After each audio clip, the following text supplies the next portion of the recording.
साथियों नमस्कार, मैं हरिश्चंद्र बर्णवाल। क्या आपको पता है कि इस बार राहुल गांधी के राजनीतिक कैरियर पर पूरी तरह से फुल स्टॉप लगने वाला है? बड़े ध्यान से सुनिए, राहुल गांधी के राजनीतिक करियर पर पूर्ण विराम।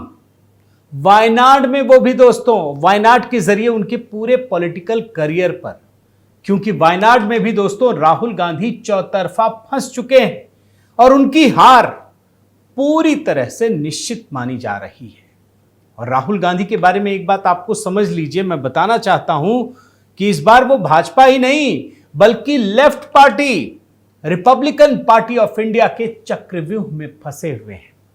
वैसे ये बात तो सब जानते हैं ना दोस्तों, आप भी जानते होंगे कि अगर 2019 में राहुल गांधी केरल के वायनाड से चुनाव नहीं लड़ते तो क्या होता, क्योंकि अमेठी में तो वो हार चुके थे।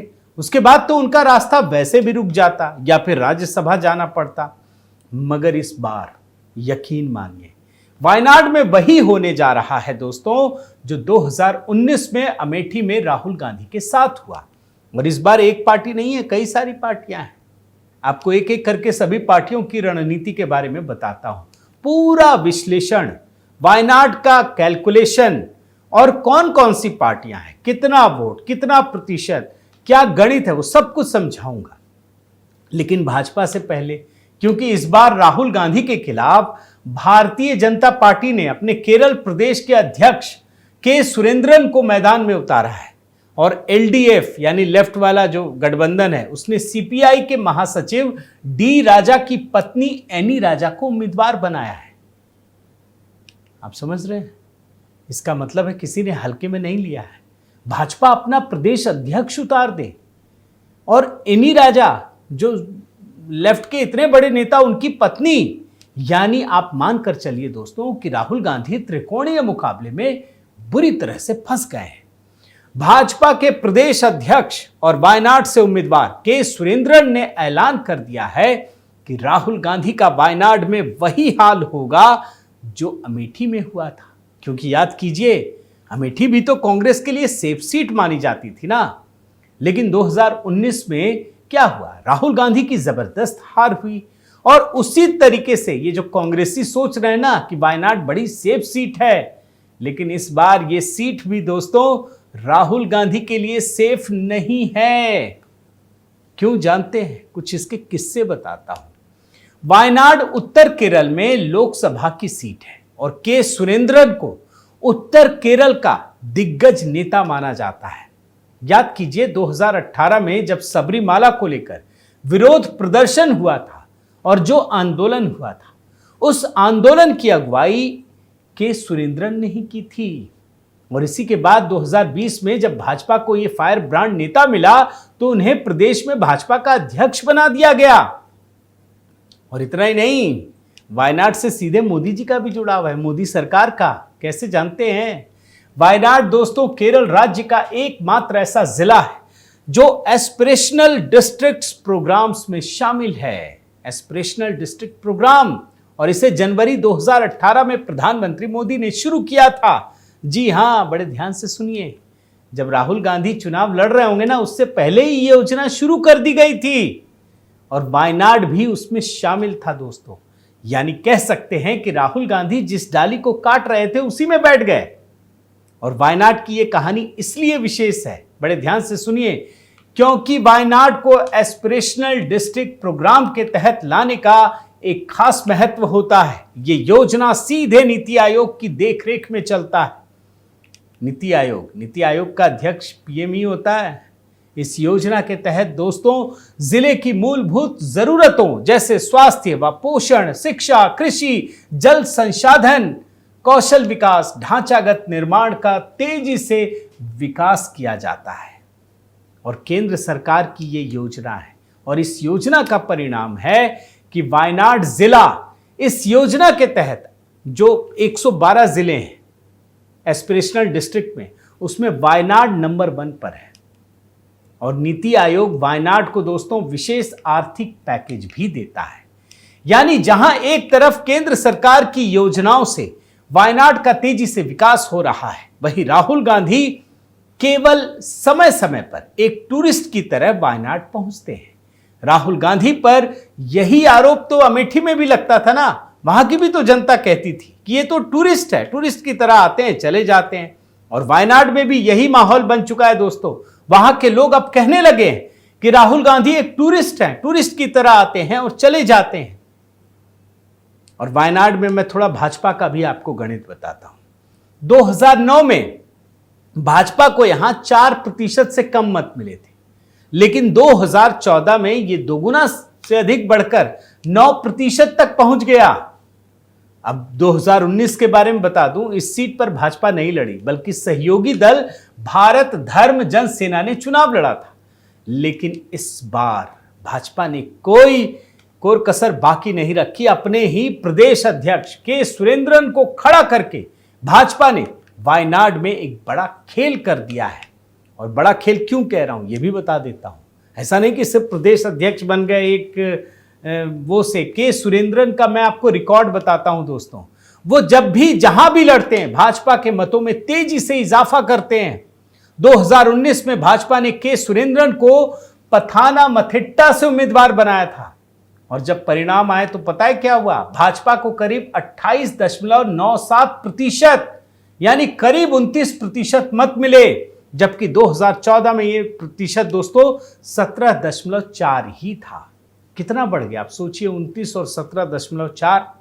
और उसी तरीके से 2014 में कासरगोड में भी भाजपा ने के सुरेंद्रन को उतारा था, और यहां भी मत प्रतिशत बढ़कर 17.7 हो गया, जो 2009 में 15% से भी कम था। यानी के सुरेंद्रन बहुत हल्के नेता नहीं है। जहां लड़ते हैं ना, भाजपा का मत प्रतिशत काफी बढ़ जाता है। अब आप सोचिए वायनाड में है, यानी वायनाड में एक तरफ जहां केंद्र सरकार की योजनाओं के विकास से जबरदस्त फायदा मिल रहा है, वहीं के सुरेंद्रन की इमेज एक फायर ब्रांड नेता की है। वैसे वायनाड ही क्यों, मैं तो पूरे केरल की बात करता हूं। प्रधानमंत्री मोदी की जो सत्ता में वापसी का माहौल है, वहां तो यूडीएफ और एलडीएफ इन दोनों के लिए एक जबरदस्त चुनौती है दोस्तों। और जब एलडीएफ यूडीएफ बता रहा हूं तो वो भी बता दूं कि एलडीएफ का मतलब है लेफ्ट डेमोक्रेटिक फ्रंट, यानी लेफ्ट के नेतृत्व में जो गठबंधन है वो एलडीएफ, जबकि कांग्रेस के नेतृत्व में जो गठबंधन है केरल में वो यूनाइटेड डेमोक्रेटिक फ्रंट कहते हैं। अब इन सभी पार्टियों ने मिलकर भले ही राष्ट्रीय स्तर पर इंडी अलायंस बना लिया हो, मगर राहुल गांधी को इंडी अलायंस के अपने ही साथी दल से चुनौती मिल रही है। और सीपीआई के एनी राजा बहुत बड़ी नेता हैं दोस्तों, उन्हीं से चुनौती मिल रही है। यानी वायनाड में राहुल गांधी ने खुद इंडी अलायंस को तोड़ दिया है।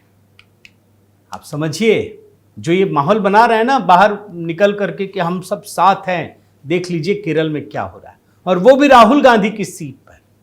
वायनाड में भाजपा की चुनौती के सामने कह सकते हैं कि इंडी अलायंस बिखर गया है। इंडी अलायंस के इस बिखराव पर वामपंथी दल राहुल गांधी के विवेक पर ही सवाल उठा रहे हैं। और पश्चिम बंगाल में तो वामपंथी दल और कांग्रेस साथ आ गए। वहां तृणमूल कांग्रेस ने इंडी अलायंस से नाता तोड़ा है, लेकिन केरल की स्थिति तो यह है कि कांग्रेस ने खुद वामपंथी दलों से नाता तोड़ लिया है और बिना किसी बातचीत या समझौते के वायनाड से राहुल गांधी को उम्मीदवार घोषित कर दिया है। आपको एक ट्वीट दिखाता हूं मैं। ये सीपीआई लीडर है बिनोय विश्वम, क्या कहते हैं, मैं बाइट तो आपको दिखा नहीं सकता दोस्तों, आजकल कॉपीराइट का बड़ा इश्यू आ रहा है। I was told that in the Wayanad constituency, Rahul Gandhi is the candidate of India Alliance. Really, I was astonished to see that. To my knowledge, no meetings of the India Alliance or the candidature of Wayanad constituency were ever discussed. The fight in Kerala will be the straight between LDF, yani left, and UDF, yani Congress.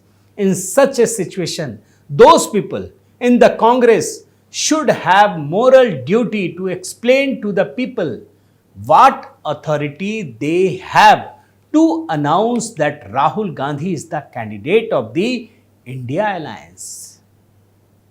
समझ रहे हैं? वैसे एक बात आपको बताऊं, ये जो लिख रहे हैं ना इंडिया अलायंस, उस इंडिया का आखिर ए अलायंस है, यानी इंडिया अलायंस लिखना चाहिए, लेकिन कौन समझाए ये तो एक नैरेटिव चला रहे हैं, चलाने दीजिए। लेकिन देख रहे हैं कैसे लेफ्ट वाले कांग्रेस के साथ लड़ रहे हैं, कुत्ते बिल्ली का खेल चल रहा है। वैसे आपको एक बात और बता दूं कि राहुल गांधी ने वायनाड को क्यों चुना, क्यों अमेठी छोड़कर वहां चले गए, इनको लगता है कि ये जीत जाएंगे। वैसे तो आपको बता चुका हूं, लेकिन फिर बता रहा हूं दोस्तों कि इस सीट पर बहुसंख्यक आबादी अल्पसंख्यक है।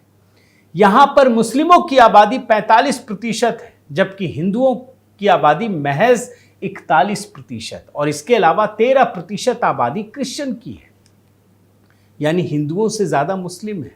अब राहुल गांधी की सोच यही होगी, जो स्पष्ट दिख रहा है कि उन्हें मुस्लिम वोट एक मुश्त मिल जाएंगे और वो जीत जाएंगे। वो हिंदू बहुल इलाकों में चुनाव लड़ने का हिम्मत ही नहीं कर पाए, और इसके बारे में तो प्रधानमंत्री कह चुके हैं। मगर याद रखिए, इस बार मुस्लिम वोट बैंक में भी सेंध लगना तय है, क्योंकि एक तो लेफ्ट नेता बड़ी ताकत के साथ लड़ रहे हैं, और ऊपर से दोस्तों Republican party of India Athawale, उन्होंने भी कमर कस रखी है, और इस पार्टी ने यहां एक मुस्लिम उम्मीदवार को उतारा है, नुसरत जहां, उनको अपना उम्मीदवार घोषित कर दिया है। यानी मुस्लिम वोटरों में भी बिखराव पूरी तरह से तय है। अब राहुल गांधी भले ही पिछली बार 4 लाख से अधिक की मार्जिन से जीत गए हो, जैसा अमेठी में भी होता था, मगर इस बार दोस्तों चौतरफा संघर्ष में उनकी हार पूरी तरह से तय मानी जा रही है। तो कुल मिलाकर साथियों, अमेठी में हार के डर से 2019 में राहुल गांधी ने वायनाड से चुनाव लड़ा, लेकिन इस बार वायनाड में जो हार सामने खड़ी है, उसके लिए राहुल गांधी किस दूसरी लोकसभा सीट से चुनाव लड़ते हैं, ये देखना दिलचस्प होगा। ये उनको पता है, लेकिन यदि वो सिर्फ वायनाड से चुनाव लड़ते हैं तो साफ है कि राहुल गांधी का राजनीतिक करियर पूरी तरह से थम जाएगा। इस बार के लोकसभा चुनाव में वैसे भी आपको बता दूं कि कांग्रेस सबसे कम सीटों यानी करीब 250 सीटों पर चुनाव लड़ रही है। ऐसे में राहुल गांधी वायनाड के अपने मतदाताओं को क्या ये विश्वास दिला पाएंगे कि केंद्र में वो सरकार बना लेंगे और वायनाड के लोगों का विकास कर पाएंगे, तेज कर पाएंगे?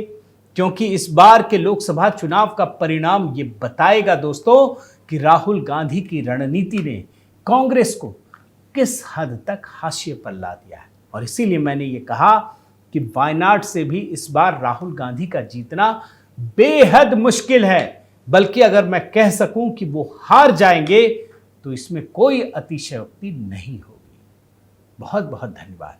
आपसे निवेदन है साथियों कि आप मेरे इस चैनल को ज़रूर सब्सक्राइब कीजिए, लाइक कीजिए, शेयर कीजिए, कमेंट कीजिए। कमेंट ज़रूर कीजिएगा ताकि पता चले कि मैं जो बात आपके सामने रख रहा हूँ आपके क्या विचार हैं।